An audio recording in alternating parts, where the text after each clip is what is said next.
नमस्ते, मेरा नाम है याज्ञवल्क्य। फ्रेम में जो साथ दिख रहे हैं चिर परिचित हैं, अपरिचित नहीं हैं। रवि भगत नाम है इनका। बीजेपी के अनुषांगिक संगठनों से होते हुए सफ़र इस वक्त यहाँ है कि बीजेपी का एक वो धड़ा जो सत्ता में है वो ये मानता है कि रवि की मांगे तो सही है पर मांगने का तरीका सही नहीं है। बहुत सारी बातें हैं, बहुत सारी आलोचनाएं हैं, मगर इससे बिल्कुल विपरीत रवि अपनी जिद और अपनी धुन में है। मैं इसीलिए ले लूँगा उनके घर आ गया हूँ और जानने समझने की कोशिश कर रहा हूँ कि भैया आखिर चाहते क्या हो। नमस्ते। क्या चल रहा रवि भैया अभी तो संगठन के दायित्वों से मुक्त हैं, अभी कोई दायित्व नहीं है। और वर्तमान में जनजाति समाज की एक बड़ी समस्या, बड़ी पीड़ा, जिसको स्वर्गीय बाबा कार्तिक राम उरांव जी ने उठाया था और उसको अभी वर्तमान में जनजाति सुरक्षा मंच के माध्यम से काम हो रहा है।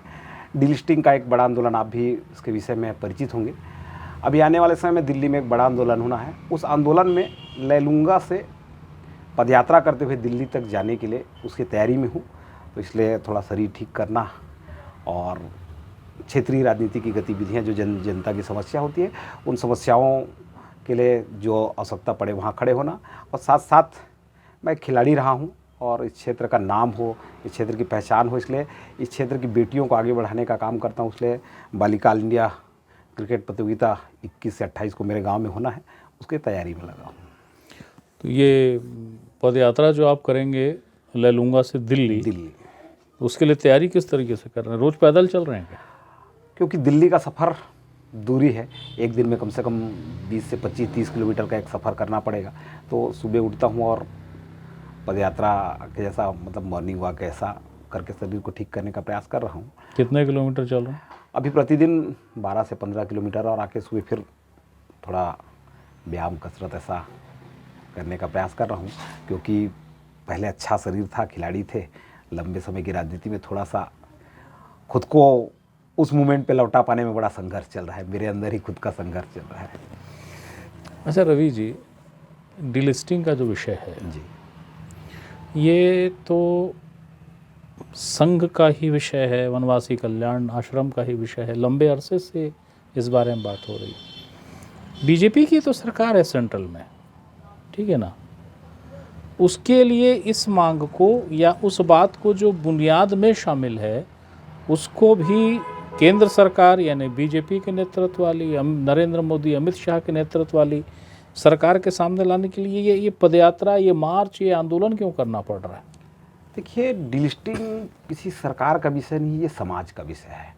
और कई बार समाज के जागरण के लिए विभिन्न प्रायोजन करने पड़ते हैं और सरकारों को सुनाने के लिए भी कई बार समाज को जागना पड़ता है, समाज को अपनी आवाज़ लगानी पड़ती है। अन्य सभी विषयों पर जो देश का भला हो, जो राष्ट्र के हित में हो, ऐसे सारे विषय को वर्तमान की सरकार बहुत अच्छे से धरातल पे उसका क्रियान्वयन कर रही है।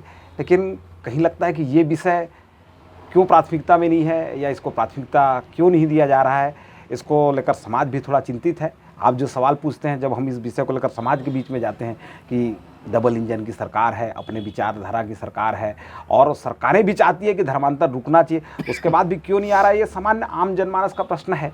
लेकिन फिर भी समाज का विषय, इसलिए समाज के साथ इस जन आंदोलन को खड़े करने के लिए जो कार्तिक बाबा का अधूरा सपना है, उस सपने को साकार करने के लिए समाज के साथ एक बड़ा आंदोलन खड़े करने का प्रयास किया जा रहा है। और निश्चित ही विश्वास है कि समाज जब उठ खड़ा होगा तो सरकारें भी इस विषय को करेगी।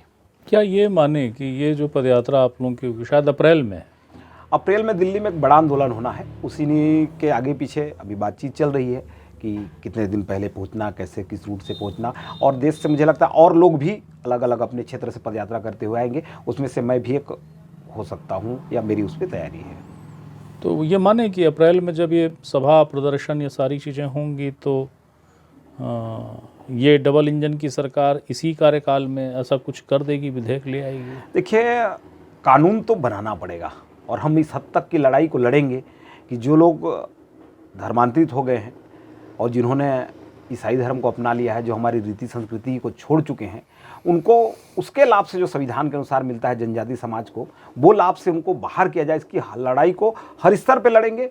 अप्रैल के आंदोलन के बाद आने वाले सत्र में या तो ये इसका बिल आ जाएगा, संविधान में सम्मत इसको कर लेंगे, नियम बना दिया जाएगा, नहीं तो फिर जो आंदोलन और आगे करना पड़ेगा समाज के साथ मिलकर उस आंदोलन को और आगे भी करेंगे। ये कुछ अजीबोगरीब सी बात है। मुझे याद है कि जब बीजेपी विपक्ष में प्रदेश में थी जी, तो खनन, आदिवासी की रिहाइश, उसका जंगल और ये सब बातें, आदिवासी पहाड़ पूछता है, जंगल पूछता है, इसको लेके बीजेपी खूब हलचल मचा रही थी विपक्ष के दौर में।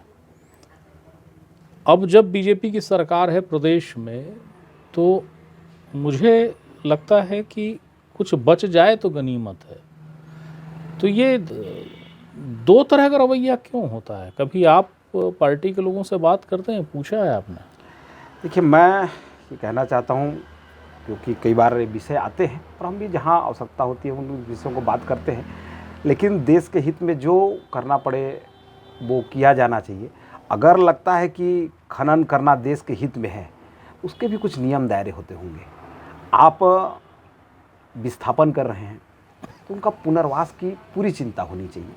पुनर्वास आज सही नहीं होने के कारण, या जहाँ खनन होता है उसके लिए जो केंद्र सरकार ने DMF CSR की योजना बनाई जिससे उस क्षेत्र का विकास हो, वहाँ के रहने वालों के जीवन में कुछ सुगमता आए, उन चीज़ों को ध्यान नहीं देने के कारण आज कहीं ना कहीं ये परिस्थितियाँ निर्मित हो रही है। लेकिन आप जिस बात को कह रहे हैं, मैं उस बात पे कहना चाहूँगा कि दोहरी मापदंड की स्थिति, आप जिस बात को कह रहे हैं वो चिंतनीय विषय है। और जहाँ मुझे लगता है कि मुझे अवसर मिलेगा कि मुझे अपने वरिष्ठों से, नेतृत्व से बात करने का, तो मैं भी ये कहूँगा कि हम जब समाज में जो बात कहते हैं उस बात के इतर जाके हम जब कोई बात करते हैं तो समाज सवाल खड़े करता है और समाज में जाके राजनीति करना या नेतृत्व करना बड़ा मुश्किल हो जाता है। आपने DMF का बाकायदा एक बिगुल बजा दिया था, जिसको पार्टी के कुछ लोगों ने अनुशासनहीनता मान लिया। वो मामला कहाँ तक पहुँचा? देखिए, DMF का विषय, मैंने तो अपने क्षेत्र की बात कही थी, और कुछ लोग कहते हैं कि रवि भगत का माध्यम गलत था। मैंने सही माध्यम पे भी बात कही थी। वो सही माध्यम के विषय में मैं अभी यहाँ पे चर्चा नहीं करूँगा, लेकिन DMF का विषय ऐसा है कि मैं अभी रायगढ़ में एक बड़ा आंदोलन हो रहा था, धर्मजगड़ के लोग जिले में मुख्यालय में जब आंदोलन कर रहे थे, उस समय भी मैंने सोशल मीडिया पे लिखा था कि खनन प्रभावित क्षेत्र में अगर उसकी नीति को सही लागू किया गया होता, DMF CSR या लोगों को रोजगार देने का विषय है, वहाँ के मूलभूत सुविधाओं को ठीक करने का विषय होता, तो विरोध होता, लेकिन इस प्रकार का विरोध नहीं होता। आज खनन प्रभावित क्षेत्र की नीतियों को दरकिनार करके उसको सिर्फ अपने कमाई का साधन बना देना या अपने प्रतिष्ठा का साधन बना देना, इस प्रकार के करने के कारण आज विरोध इस प्रकार से हो रहा है कि छत्तीसगढ़ में चाहे वो सरगुजा का विरोध हो, चाहे हमारे यहाँ धर्मजगड़ का विरोध हो, चाहे वो तमनार का विरोध हो, चाहे छुई खदान का विरोध हो, इस प्रकार से विरोध क्यों हो रहा है? इस पर कई बार मैं सोचता हूँ तो सारा जवाब वही आता है कि इन नीतियों का पालन नहीं करना, DMF का CSR का सही क्षेत्र को लाभ नहीं देना, इसके कारण हुआ है। और मेरा जो DMF का विषय, क्योंकि मुझे भली भांति ध्यान में है कि जहाँ जहाँ खनन होता है और जनजाति समाज के लोग रहते हैं और अन्य समाज के भी लोग होते हैं, लेकिन उनका जीवन सबसे ज़्यादा प्रभावित होता है। बाकी लोग तो अपने मुआवजे के बदले में कोई व्यवसाय बिजनेस खड़े कर लेते हैं, लेकिन जनजाति समाज जीवन में बहुत पैसे का लालसा और बहुत अपेक्षा में नहीं रहा है, इसलिए पैसा मिलता है तो उसका बहुत संजो के भविष्य के लिए रख नहीं पाता है। तत्कालीन उसके जीवन में जो जैसा रहता है वो खर्च कर देता है, बाद में उसका जीवन बड़ा कष्टदायक होता है। और जहाँ जनजाति समाज का विषय हो वहाँ एकदम चुप रह जाना, तो फिर राजनीति नहीं करनी थी, मुझे कहीं चुपचाप कोई नौकरी व्यवसाय करना था कि मैं अपना जीवन गुजारा कर लेता। मुझे राजनीतिक क्षेत्र में मैं आया और मुझे बोलना चाहिए, ऐसा लगता है कि जहाँ मेरे जनजाति समाज का विषय है और वहाँ चुप रह जाए, ये कई बार मन को कचोटता है, फिर मुझे बोलना पड़ जाता है और मेरा बोलना शायद बहुतों को अच्छा नहीं लगता और मेरा तरीका शायद अच्छा नहीं लगता। पता नहीं, मैं खुद सोचता हूँ कि कई बार आत्मचिंतन करता हूँ कि मैं किस तरीके से बोलूँ और किस तरीके से जाऊँ, लेकिन जनजाति समाज के विषय में, जल जंगल ज़मीन के विषय में कई बार सोशल मीडिया में मुझे कमेंट्स भी आते हैं कि रवि ये गीत गाते हो, गीत गाते हो, हंसदेव के लिए कुछ क्यों नहीं बोल रहे हो। तो मैं ही कहता हूँ कि जल जंगल ज़मीन सिर्फ कविताओं में बोलने का विषय है, आंदोलन करने का विषय नहीं है। ये जंगल ज़मीन को जीना पड़ेगा। आज जनजाति समाज जल जंगल ज़मीन की बात तो करता है, लेकिन जैसे ही आरक्षण से नौकरी मिलता है तो सारे लोग, आज के युवा पीढ़ी नौकरी की ओर भागने के लिए तैयार रहती है। कितने लोग अपने गाँव में, चाहे एग्रीकल्चर में PhD भी कर लेगा तो गाँव में आके खेती करूँ, कोई नहीं सुनता। सबको आरक्षण से मिले नौकरी की ओर ही भागना है। तो ये भी माइंडसेट को चेंज करना पड़ेगा। जल जंगल ज़मीन की बात के साथ उस जल जंगल ज़मीन से जुड़ने की बात भी मन को सोचना पड़ेगा। अच्छा, DMF से यदि कहीं पर स्कूल बन रहा है, कहीं अस्पताल बन रहा है, कहीं लाइट लग रही है, तो रवि भाई परेशानी क्या है? DMF से अस्पताल बने, स्कूल बने, लाइट लगे, इससे परेशानी नहीं है। लेकिन DMF की दायरा जो DMF को उसमें जिन्होंने भी बनाया, ये DMF के लिए मुझे लगता है गोवा में कोई आंदोलन हुआ, उसके बाद सुप्रीम कोर्ट में गया, उसके बाद नीति बनी, उस नीति के तहत लगे। मुझे कहीं लगने से कोई परेशानी नहीं है। उसका जो नीति है, मेरे आंदोलन के बाद आपने देखा कि उसका मंत्रिमंडल ने एक दायरा भी तय किया, उस दायरे पे बने, उसके बाद कहीं कोई विषय ही नहीं है। और मंत्रिमंडल से डिसीजन आने के बाद भी उसको जिले का कलेक्टर पालन कर रहा है, ऐसा मुझे अभी भी नहीं लग रहा है। इससे मैंने एक PMO को लेटर लिखा है कि साहब मेरे ज़िले में DMF की नीति का पालन नहीं हो रहा है। और मुझे लगता है मेरे ही ज़िले में नहीं, ये हाल पूरे देश का है। तो एक बार रायगढ़ जिले का जांच कराते कराते पूरे देश का जांच करा दिए, जनजाति समाज का भला हो जाएगा। खनन को तो शायद हम रोकने से रहे नहीं, संभव दिख नहीं रहा है। जिस प्रकार से शायद देश को इतना ज़रूरी और आवश्यक हो गया है कि कोयला माइंस खोदना ही है, उसके बिना दुनिया शायद नहीं चल पाएगा। जैसा चल रहा था वो शायद ठीक नहीं है, इसलिए कोयला खोदना ज़रूरी है तो खोदिए, लेकिन कम से कम आपने जो नीति बनाई है उस नीति का पालन कर दीजिए। मेरे रायगढ़ में DMF का भ्रष्टाचार हो रहा है, ऐसा मुझे लगता है और सबको लगता है। तो ऐसे रायगढ़ में जैसा हो रहा है देश भर में हो रहा है, इसको जांच करा दीजिए और जनजाति समाज के लोगों को इंसाफ दिला दीजिए। विकास में जिसका सपना दिखा के आप उनके घर, खेत, ज़मीन, पूजा स्थल सारे चीज़ को खोद रहे हैं, कम से कम जो सपना दिखा है वो सपना लोगों को मिल जाए। अच्छा रवि, आप उस क्षेत्र के बिल्कुल मुहाने पर आपका गांव घर है, जहां आंदोलन चल रहे हैं, जहां उत्खनन को लेकर विरोध चल रहा है, जन सुनवाई के इलीगल होने, अवैध जन सुनवाई के आरोप लग रहे हैं, बातें आ रही हैं, क्या आप सहमत हैं इन आरोपों से? देखिए, जिस प्रकार से जो वीडियो दिख रहा है वो थोड़ा सा पीड़ादायक है, और इससे पहले भी जन सुनवाई हुई है, वैसा होना चाहिए। और किसी को अपनी बात रखने के लिए जो जा रहे हैं, क्षेत्र के जनप्रतिनिधि, क्षेत्र की जनता है, उन्हें रोका जा रहा है, ये थोड़ा सा उचित तो नहीं है। लेकिन सरकारी जन सुनवाई के कैसे कैसे तरीके, क्योंकि आज तक, क्योंकि मेरे क्षेत्र में नहीं है, तो कई बार लगता है कि अपनी राजनीति रोटी सेकने के लिए बाहर के लोग आते हैं और अपना मतलब सेक के चले जाते हैं, कहते हैं। इसलिए मैं उन जन सुनवाई में आज तक नहीं गया हूँ कि जन सुनवाई एक्चुअली होता कैसे, जन सुनवाई की प्रक्रिया क्या है, इस पर मैं बहुत वाकिफ नहीं हूँ। आदिवासी मुख्यमंत्री हैं प्रदेश में, और ये जितना भी खनन उत्खनन जो भी हो रहा है वो आदिवासी क्षेत्रों में ही हो रहा है, जंगल है वहाँ पे, शेड्यूल्ड इलाका है। तो इस बात की बड़ी आलोचना होती कि आदिवासी CM होते हुए भी जो मुकम्मल जानते हैं कि आदिवासी संस्कृति में जल, जंगल, ज़मीन का कितना महत्व है, वो खामोश रहते हैं। उस खामोशी को कैसे देखते हो?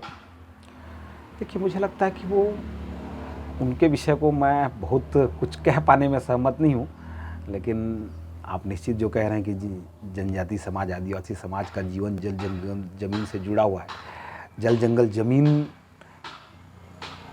नहीं रहेगा तो जनजाति समाज का जीवन कैसे रहेगा, ये कल्पना अभी मैं भी नहीं कर पा रहा हूँ। लेकिन मैं उनके विषय को शायद मैं यहाँ से कुछ नहीं कह पाऊँगा। आपने प्रधानमंत्री को पत्र लिखा DMF मुद्दे पे, कोई जवाब आया रवि जी? अभी मैंने चेक नहीं किया है, मुझे 2 दिन हुआ है जो उसको डाले हुए, अभी एक बार मैं चेक करके आऊँगा। लेकिन मुझे जहाँ तक लोग बताते हैं कि PMO को कोई भी लेटर लिखो तो जल्दी उसका जवाब आता है, मुझे विश्वास है कि उसका जवाब आएगा। अच्छा, ये कहते हैं कि आपकी राजनीतिक महत्वाकांक्षाएं पूरी नहीं हुई, इसलिए आपने तरकश में तीर डाले और निकाल के चलाना शुरू किया। कहते हैं कि आपकी पत्नी जिला पंचायत की अध्यक्ष नहीं बनी, आपको विधानसभा की टिकट नहीं दिए, आपको लोकसभा की टिकट नहीं दिए, रवि नाराज हो गया। जो लोग कहते हैं उनको थोड़ा सा देखना भी चाहिए कि राजनीति में आए हैं तो मन में तो रहता है कि कुछ बने। कुछ लोग संगठन की राजनीति करते हैं, कुछ लोग जनप्रतिनिधि बन के राजनीति करते हैं। मुझे लगता है कि मेरे क्षेत्र की आवाज़ को उठाने के लिए, मेरे क्षेत्र की बात को सदन में रखने के लिए जहाँ नीति निर्धारण होता है वहाँ मुझे रहना चाहिए। इसके लिए मैंने प्रयास किया, लेकिन ये कोई सिंगल व्यक्ति ये नहीं कह सकता कि मैंने एक बायोडाटा बना के प्रदेश अध्यक्ष को दिया, संगठन मंत्री को दिया, केंद्र में जाके किसी को दिया। मुझे लगता है ना विधायक के समय दिया, ना मैंने सांसद के समय दिया। जिला पंचायत में मेरी इच्छा थी कि हमारी श्रीमती जी, वो भी पिछले कार्यकाल में जनपद सदस्य थी और भारतीय जनता पार्टी के विपक्ष के कार्यकाल में ऐसा कोई संघर्ष का समय नहीं रहा हो जिसमें वो एक जनप्रतिनिधि के रूप में खड़ी नहीं रही है। और मैं जब तय किया कि मुझे सड़क के लिए लैलूंगा से रायगढ़ तक पदयात्रा करना है तो मुझे खुद भी ध्यान नहीं था। मुझे लगा कि मंदिर से पूजा करेंगे, उसके बाद कुछ देर तक चलेगी, लेकिन उसको लगा कि आप जा रहे हो तो मैं क्या करूँगी। मैं खाली पैर था तो भी मेरे साथ खाली पैर ही पदयात्रा करने में चली गई। तो मुझे लगता है कि उन्होंने भी बराबर संघर्ष किया। तो एक मन में इच्छा थी कि जिला पंचायत में रहते तो समाज का कुछ भला कर पाते। तो पीड़ा थी, उसका कोई बहुत नाराज़गी नहीं था।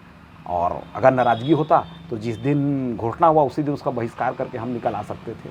उसके बाद ही मैंने सोशल मीडिया पे थोड़ा सा लिखा था कि मुझे माफ़ करना प्रिय कि तुम मेरे साथ संघर्ष में नंगे पाँव चली, लेकिन संगठन के लोगों को नहीं दिखा। और उसके बाद वो नाराज़गी हमने वहीं पे ख़त्म कर दी है। तो शायद क्योंकि संगठन ने बहुत कुछ दिया है, अभी वो शायद हमारे भाग्य में नहीं है, और भाग्य में नहीं रहेगा तो मिलना किसी के बस का नहीं है। जब वो भाग्य में रहेगा तो छीनना भी किसी का बस का नहीं है, ये मान लिया था। लेकिन क्षेत्र में जो कुछ ठीक नहीं हो रहा है मैंने उस पर बोला है, और फिर वही कहूँगा कुछ लोगों को मेरा माध्यम से ही नहीं लगा और इसलिए। और आज भी दबे जुबान सब लोग कहते हैं कि रवि ने ठीक कहा है, गलत कहीं नहीं कहा है। कुछ लोग तो खुले इंटरव्यू में कहते हैं कि रवि ने ठीक कहा है, उसका माध्यम गलत था। तो माध्यम ठीक करके पीएमओ को लेटर लिखें, देखते हैं क्या होता है। आपको चुनाव लड़ना है या नहीं? देखिए, राजनीतिक जीवन में आए हैं, सामाजिक जीवन में काम करना होता तो कई ऐसे संगठन हैं जहां हमको काम करने के लिए आग्रह किया गया। लेकिन कुछ लोगों को लगा, कुछ लोगों क्या मैं आपको एक छोटी सी घटना बताना चाहता हूं। मुझे वनवासी कल्याण आश्रम में संगठन मंत्री के लिए तय हो रहा था काम। स्वर्गीय जगदेव उरांव जी को लगा कि ये राजनीतिक स्वभाव का लड़का है बाबू, इसको यहाँ कल्याण आश्रम में मत काम कराओ, इसको जाने दो, भाजपा में काम करने दो, वहाँ रहेगा तो शायद कुछ अच्छा करेगा बोल के उन्होंने मुझे कल्याण आश्रम में काम करने से मना किया। तो मैं राजनीतिक क्षेत्र में आ गया, उससे पहले विद्यार्थी परिषद में था। तो मुझे लगता है कि राजनीतिक क्षेत्र में आए तो ऐसा अवसर तो तलाशेंगे कि चुनाव लड़ने का मौका मिले, सदन में बैठें, और सदन में जिस प्रकार से हमारे वरिष्ठ नेता अपने अपने क्षेत्र की बात को बड़े मजबूती से रखते हैं, अवसर मिलेगा तो हम भी वो मजबूती से रखने का प्रयास करेंगे। और निश्चित ही इस माटी पे जन्म लिए हैं तो सदन में रह के लैलूंगा का मान बढ़ाएं, लैलूंगा के क्षेत्र की बात करें, मन की इच्छा है, कल्पना है। इस कल्पना में सिर्फ रिजर्व सीट है या नॉन रिजर्व सीट भी है? ये एक बड़ा विषय छेड़ दे रहे हैं, क्योंकि आज समाज में दो धड़ा बन जा रहा है। एक धड़ा कहता है कि हम आरक्षित वर्ग हैं, हमारे साथ समस्याएं हैं, भेदभाव हुए, हमारा जीवन बड़े कष्ट में गुजरा, इसलिए हमको आरक्षण मिलना चाहिए। और आरक्षण की तिथि तय नहीं हो पा रही। कई लोग कहते हैं कि 10 साल के लिए किया गया था, फिर आवश्यकता अनुसार बढ़ाता गया, फिर उसके कारण समाज में खाई उत्पन्न हो रहा है। तो मैं कई बार अपने बंधु बांधवों को कहता हूँ कि घर में किसी का एक नौकरी लगा तो कुछ लोग बिजनेस क्षेत्र में आइए, कुछ लोग और क्षेत्र में आइए। सिर्फ मेरे पिताजी का एक नौकरी लग गया तो मैं भी आरक्षण से दूसरे नौकरी पे लग जाऊँ और नौकरी पे ही जीवन ना काटूँ।